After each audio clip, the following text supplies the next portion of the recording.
mixed in with love, simple questions, and mumbled comments.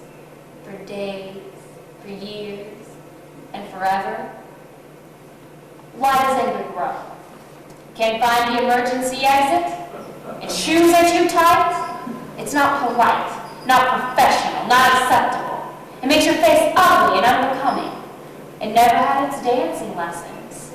It's embarrassing to look down upon. It's mad, it's big brother. It's hard to control. It multiplies. It's usually not alone for long. It's heavy and unwieldy.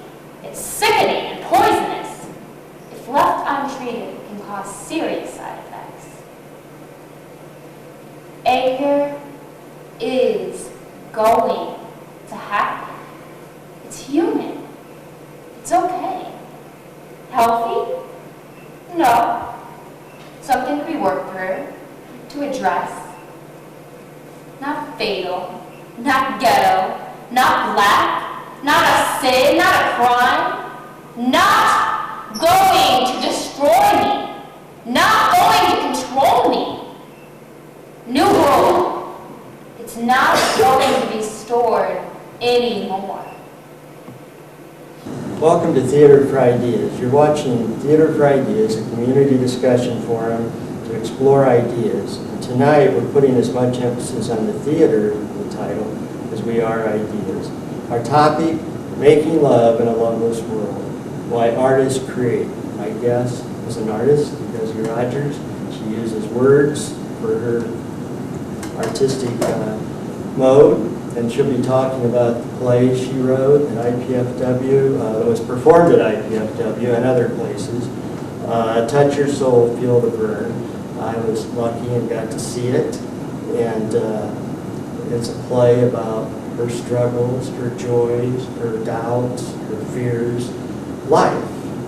And it takes a lot of courage to write something and then put it out to the world. To judge, really, and hopefully to influence and make an impact. So, Gussie, welcome. And I should say she has helped me so much. Despite that, she's still a success. And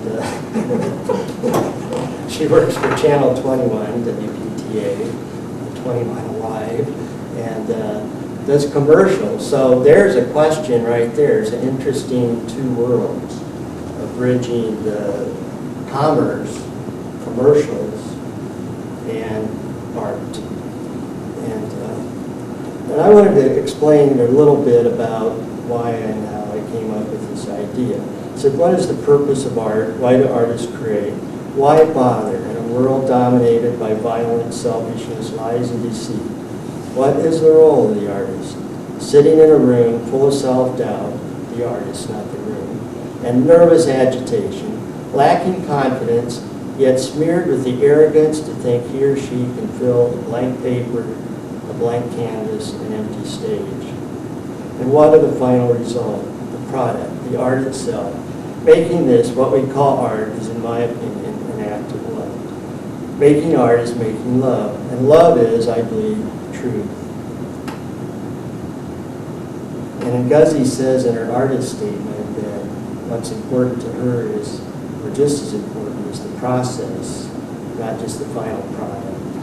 You know, it took me a long time to learn that. Because if you put all your emphasis on the final product, what if people don't like it? And that doesn't mean it's not good, but then where are you? You go nuts. And you certainly don't want to do any more. So you have to find the joy in the creation, which is also full of anguish and, oh my gosh, doubt, you know, who would want to see this, who would want to read this, but that's art. Now, I've also invited some famous artists, but they're all dead, so they couldn't be here with us tonight. So D.H. Lawrence said, the greatest work of art is one's own life. Lawrence, the great novelist. I love that quote. You know, that really art is, as I said, it's a lot of different ways to create. Ken, as an artist, he uses paper and pen and colors and photography. I make documentaries. But we're seeing in the Hurricane Katrina the best and worst of human beings. We have seen people just left to wallow in their own waste in the richest country in the world. Yet we have also seen people risk their lives to save these people. And I think what art is as Arthur Miller said, that the job of the artist is to remind people of what they have chosen to forget. Now think about that. It's what we've chosen to forget. So these are just some ideas to think about as we go into the discussion. I will end with one of America's greatest artists. Many consider him to be the greatest poet we've produced. He said this: "This is what you shall do. Love the earth and sun and the animals. Despise riches. Give alms to everyone who asks. Stand up for the stupid and crazy. Devote your income and labor to others. Hate tyrants. Argue not concerning God. Have patience and indulgence toward the people. Take off your hat to nothing known or unknown." That was Walt Whitman. So I dedicate this show to the victims of Katrina, the people who care, and the artists in all of us, because you're out there. Thank you. So tell us about your play. I know it started out winning, or at least being accepted into an opera house in a little, I forget the little town. Well, why don't you start with that, how the process started, and how it ended up at IPFW. Well, I know the executive director of the Pulse Opera House, and she started a program called the Playwright Project, and it's an opportunity for poets and playwrights to have a forum, because when you go to theater, it's always a well-known play. I mean, that's how theaters make money, not to say that those plays aren't important, but she wanted to give everybody an opportunity to showcase original plays. And so I started that program. It was a year-long program where we met once a month, and I almost didn't finish my play because I'm a competitive person, and there was a guy whose play was already finished, and I thought, well, there's no sense in me continuing with this project. I guess it was a race to me, but Cynthia Smith-Wartzog, who's the executive director, I think is very smart, because she came to me and said, well, that's okay if you don't want to finish your play, you'll just go through the program next year.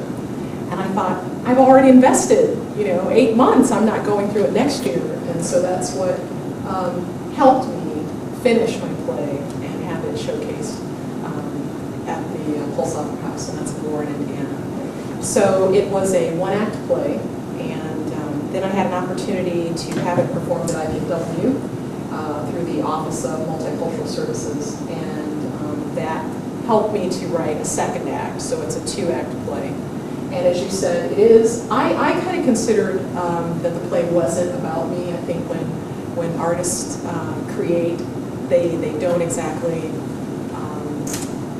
I guess they don't try to put themselves on the piece of paper. You try to disguise it as something else, something that other That's a people good word, disguise. relate to.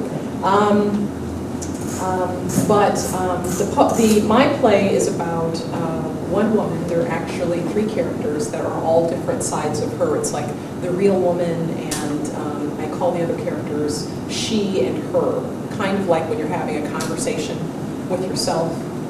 Not quite as simple as angel, devil, but just different sides of you, that maybe different personalities. Yeah, that was what I really liked. I mean, that Yeah. you tend to think when you say I, this is just I, one person. Yes. There were so many different things, good and bad, joy and sorrow, just fear and triumph and doubt, and feeling I can do anything, and the next minute I can't do anything. Yeah. And that's what you explore, in your play in a very creative way.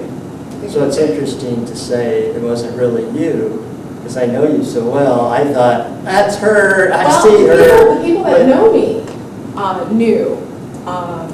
It was really funny to be in the audience when there were people that really knew me really well, because they were laughing at things that weren't jokes, because they knew the real story behind those pieces. But after I had it performed at IPFW, a friend of mine called me and said, I thought it was very brave of you to do what you did. And I said, well, what do you think I did? And he said, it just seemed like you cut yourself open for everybody to see. And I said, that's not what I did. I was still thinking I had disguised it. And he said, no, that's what you did. And I just kind of blew that off. And it was probably maybe 6 months later, I pulled the tape out and listened to it, and I thought, oh my God, that's what I did. It's very much. Well, did you get a different, I'm sorry, but didn't mean to interrupt, did you get a different reaction then from people who did not know you, who came because it just seemed interesting, versus those who knew you? I mean, those who didn't know you wouldn't know necessarily this was your life, or this is a lot of your life. I think the people that didn't know me, their biggest question was, is this autobiographical? They wanted to know if this was me or if it was, just something that I created. Maybe they, I don't know, had an inkling, or they just wanted to know. It's kind of like when you're watching a movie or reading a book, you want to know if it's true, if it's real. But a lot of the comments that I got from men and women were that they felt some of the things that I expressed, and they had thought of those things, and that and it was kind of I thought that there would be, maybe with different ages, that there wouldn't be a connection, but there are a lot of people from a lot of different backgrounds that connected with what I said. So that was really surprising to me, interesting. Well, you mentioned disguise, excuse me, I got the word mixed up. That's right, important when I sit down this down. Wow. Excuses. I can't. Dumbest town, only if you read Men's Health, then it's the dumbest town. Okay, well, I'm speaking for myself. I'm done. Anyway, I wanted to give you another quote by Picasso because it addresses what you're talking about. He said, art is the lie that tells the truth, which seems to be what you're saying. Yes. I mean, that it's your life, and yet it wasn't literally, I mean, every single thing in it. But the end result is you're trying to tell the truth, Yes. which I think is the hope for the human race, which is why I think art is so important. Throw out another quote. This lady may still be with us, I don't know, Adrienne Rich, she's a poet. She said, art is crucial to the democratic process. Anybody have any thoughts on that? But, I mean, as you write this and you get your reaction, we talked about that solitude, you write it in solitude, and yet you go to IPFW, and there you are, you're up on that stage, you're just shining, man, you're getting all these one-liners, and you're so good, and that was about almost as good as the play, and that's a compliment to both the play and to you. So, as a writer, does that have meaning to you? To me, it means this honesty I'm talking about, the art and the truth, that to have a democracy, we have to have open discussions, open ideas that involve all the people, not just the rich, not just the poor, not just the famous, not just the obscure, but all the people with a foundation in there of truth. And we've already seen in our country what deceit on a political level brings us. I mean, it divides the country. So anyway, go ahead. I think, when you think of the democratic process, I think of freedom of speech. I think that everybody should have, I think art is a form of speech, whether you're drawing or painting or creating fashion. I think it's an expression of what, your thoughts are. And without that, I can't imagine a democratic system without art, really. Well, as you said, at your play, it was democracy in action. It was all these different people seeing a whole bunch of different things, sometimes in the same scene. Mhm. I'd see something, somebody else would see something different. And how has it changed you? I mean, you now are a published writer, you've got some acclaim. I mean, not a great, you know, you're not Picasso with people quoting you in Europe or something. Yeah, I'm saying that, yeah. I'm not saying you're not as good. I just mean right now, how has it changed you to go from all this self-doubt? I mean, as you write now, are you more confident? You still have the self-doubt and torment? I think when you listen to the way that I write and the things that I write about, it's wow. I think there's doubt there, but then I write sometimes when I go back and read some of the things that I've written, it actually surprises me. It's just it's almost like when you're writing, that's when you can be most honest because nobody is allegedly going to see it. But in a play, for everybody to see. But I think that what doing the play has done for me is it's motivated me to write more, to be more expressive. I think a part of the reason why I did the play in the first place is because I had made a conscious decision in my life to be more honest. And that was just, I guess, a byproduct of that. I think, you know, you come to a point in your life where you just won't accept certain things. You won't accept your boss yelling at you. You won't, you know, and maybe that comes with age, or maybe that just comes with being sick and tired. But now that I've done the play, and you have to understand, these were, some of the pieces in my play were actual journal entries. And so it was very personal, very private kind of thing. I consider myself a very private person. So there were people that were really surprised that I did a play, especially about some of the personal stuff that I write about. But because of it, I actually perform at poetry events.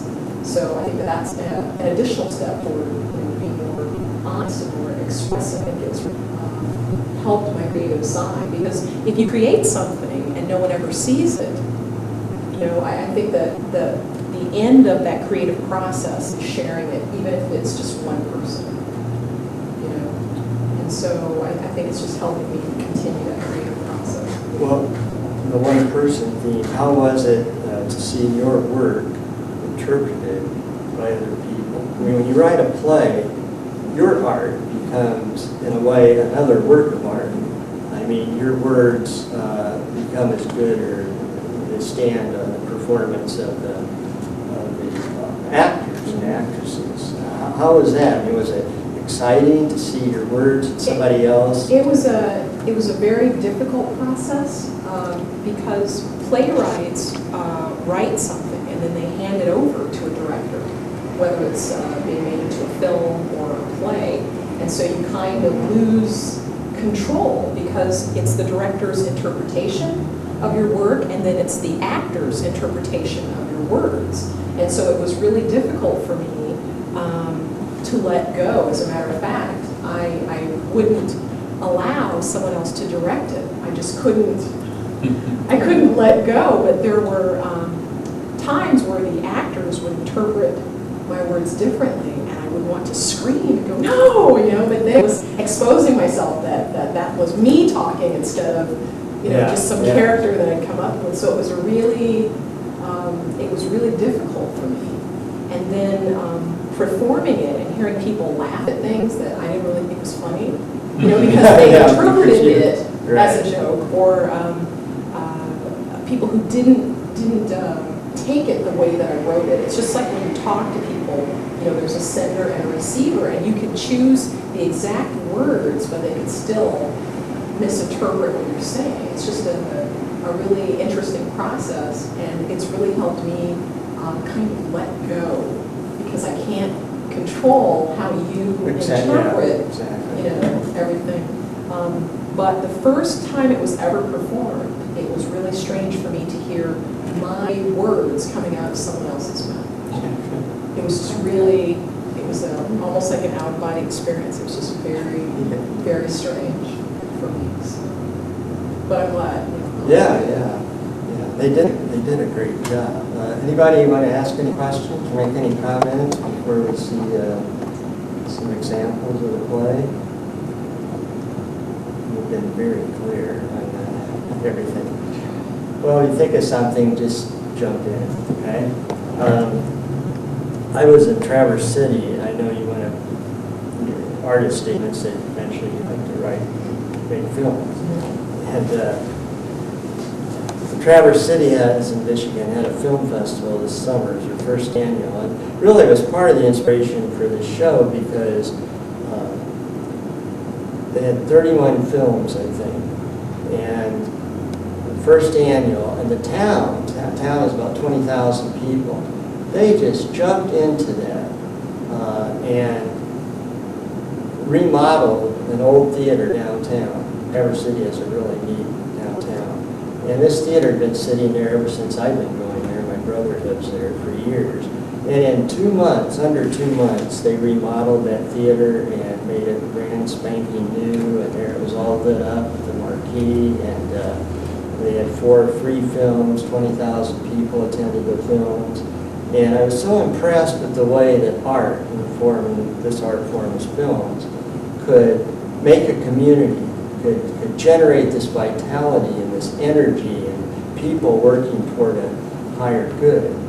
And I guess my point, though, is they had some panels. Michael Moore, the filmmaker, was the driving force behind it. But the interesting thing is he had conservative radio stations, bankers, all kinds of people supporting it. So it was not a political film festival. But he had panels, and with his clout, he was able to get people who write films, produce them. And boy, you should have heard their stories about getting scripts made. They're hilarious stories about famous people and say, well, can you make this woman nude, or can you make this guy fly out of an airplane, or, you know, completely missing the point of what they gave him. And you did not have that problem. I mean, these people treated your play with utmost respect. I did have one problem, and that was when it came time to perform the play, someone suggested that I remove profanity from the play. And that was difficult for me because I write the way that I speak, and I use profanity, and I didn't know that. And it was also because it was at the end of the process.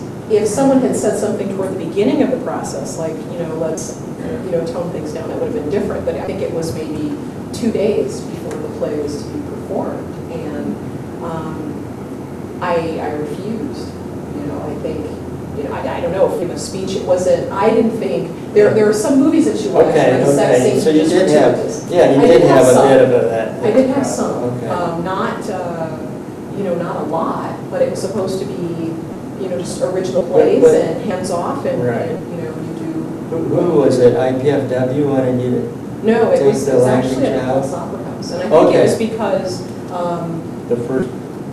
I'm not really quite sure. I think it was just concern.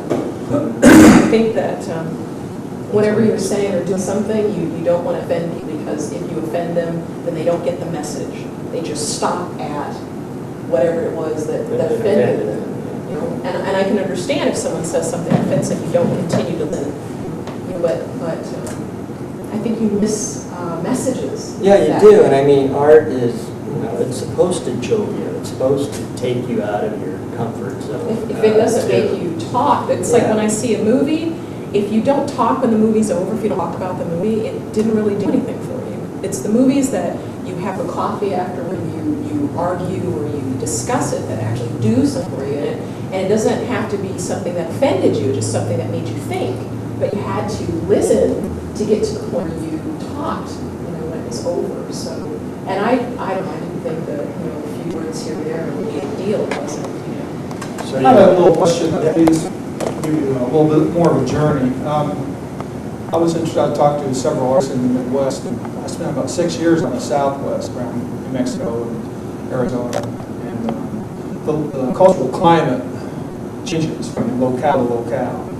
I was wondering if you, I don't know, I'm just walking in the door. And so, will your critiques of interpretation of what you do vary according to the local cultural climate. Whereas I do know that things are so different in the Midwest than what they are in the Southwest. That's been my experience.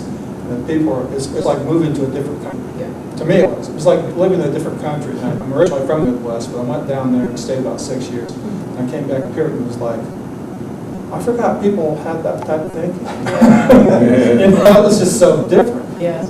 Could you comment on that? Well, the first thing I would want to say is the best compliment I think someone can give me is, you don't seem like you're from here. Because it seems like I've escaped some of the, I don't know, like baggage or whatever that Midwesterners have. I encourage people to travel. I encourage people to go outside the country. You know, if you travel outside of the United States, it really makes you appreciate the United States more. It kind of gives you a point of reference. And the same thing traveling within the United States. I have traveled, I wouldn't say quite a bit. I travel often, as often as I can. And I really appreciate going someplace else where you don't have to, whether it's talk about the same old thing or talk to people who have the same mentality. So, I mean, the culture is different in different parts of the country, but I also think that there are pockets here in the Midwest that are different. You just have to find them. It's kind of like the art community or, I don't know, it's just when you go to shows and stuff, there's different types of people there. You know, those are people who are interested in art, who are interested in what other people have to say.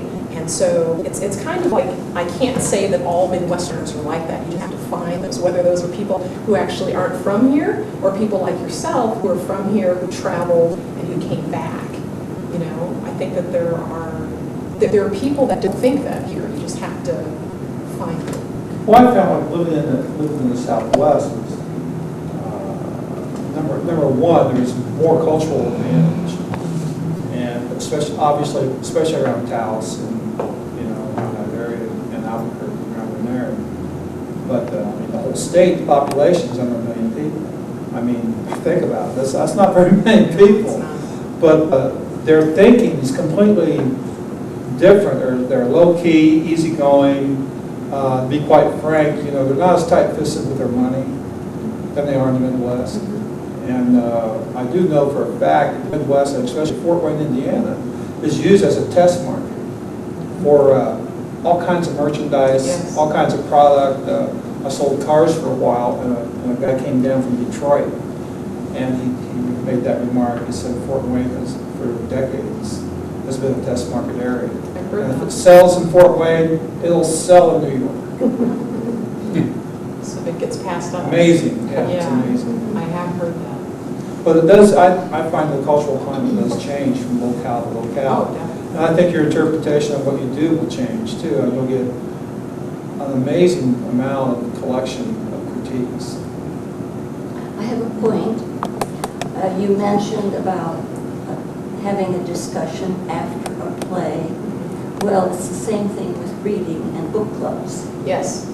It means it opens up so much more if you have a discussion afterwards.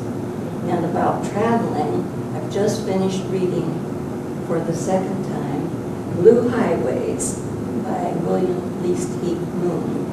And he travels all around the country.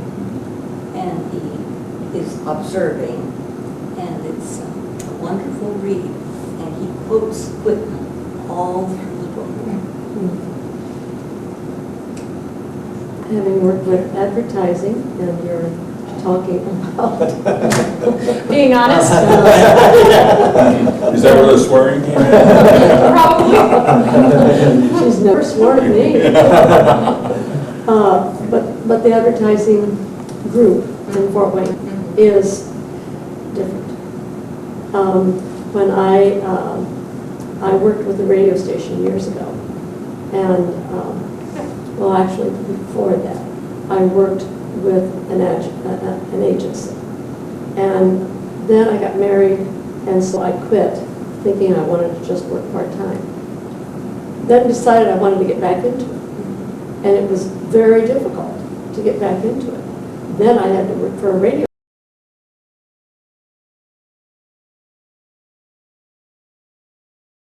station to get to work my way back in. before I worked for an agency again. They're different thinking people. And I found that artists, and I'm talking about painters, their personality is different a lot of times. My son married an artist, and I know the personality because I worked with them, and it really is different. Same son, lives in California, and talk about different people being different. But he was in a wedding, Scott McNeil, CEO of Sun Microsystems. He was one of the groomsmen. And at the reception, Scott had all their pictures up on a board with little snippets about each one. And beside Stan's picture, he said, "You'd never find anybody any more honest in the world than you'd find Stan." And I think the Midwest has a lot of honesty in it. I like being from the Midwest because I think we have a lot more values than they do in other parts of the country. And maybe that's because I've always lived here and I'm old-fashioned, maybe that's what they would call us. But I do agree that they're different. And your play, the things that you brought out in your play, some of them surprised me when I saw it that night because I thought it was you singing. Everybody did. And I thought, Yeah. oh my gosh, Gussie, I didn't know this about you.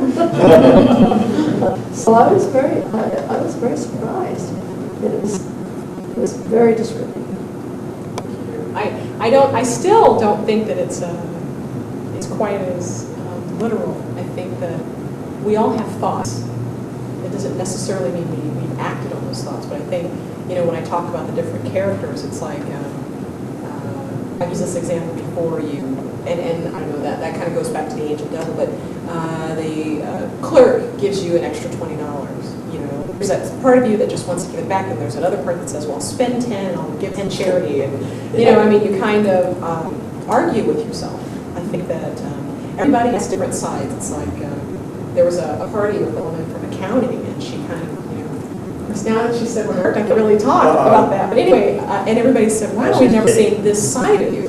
But I think that everybody has different sides, and different circumstances bring out different sides. When you travel, I think traveling brings out a different side of you. I think when you're in a book club that challenges your opinion, it brings out a different side of you. I think we're very multifaceted, and I think that's kind of what the play was about. There was a comment in Warren. There were the women from the Red Hat Society. And I was a little concerned because I was raised with other people. I thought, oh, I should take out the profanity, you just think. And when it was over, during the talkback, one of them, she raised her hand and she said, have you gotten help with your anger management or anger problems? That's what she took from it. And I looked around and I said, I know people who go to a shooting range to work off stress. I don't want that person who's now a sharpshooter. All I do is write. I don't think that's, the worst that I do is put you in and explain. Everybody's got to have an outlet, and this is mine. But it's kind of like when someone gets mad and they tell you all these things that they like to do to that person. That doesn't make them a bad person. That doesn't mean that they're going to do it. It's just that side of them being expressed. So this is just, many sides being expressed. Well, yes, and that play did express many sides. And I saw sides, I thought. You're talking, I recognized you, but then there would be scenes I didn't recognize you. It just... And perhaps a side, that you had. Exactly, a side that I didn't see. And since the subject came up, how do you bridge the two worlds? Advertising. Playwriting. We're always honest, aren't we? As honest as you can be. I see talking about advertising as a completely different subject for me because I see television commercials and I just get mad. I just get angry because people look at them as something that just kind of goes past you. But you have to realize that every scene was selected for a reason. Every person, everything that they're wearing, everything. And I know this because I do it. You're trying to basically perpetuates stereotypes, because if it's not familiar to you, you will not accept it. So a part of it is, there was a speech that I did at Ball State University on diversity in the media, and one of the questions I asked the students was, when I say doctor, what do you think of? And it's like, well, a white male. Well, all doctors aren't that, but whenever you see a commercial that shows a doctor like that, it perpetuates stereotypes. And the reasoning behind it is, if you change it, then you won't think it's real or possible or something. I mean, and to me, that's almost lying, or is it okay for you to not try and change what people think? Of course, that's not what ads are supposed to do, right? Change what you think. I do what I can. There are days where you're going to get in trouble. There are days when I do ads that I'm not proud of, because I'm forced to do it a certain way, But that's because I guess, want to maybe protect and promote everyone, in our community. And sometimes I get challenged on that. Well, why is this person doing this as opposed to that person? And it's some days it's challenging for me. And I know that it's easier to just do what's expected and you don't get into any trouble.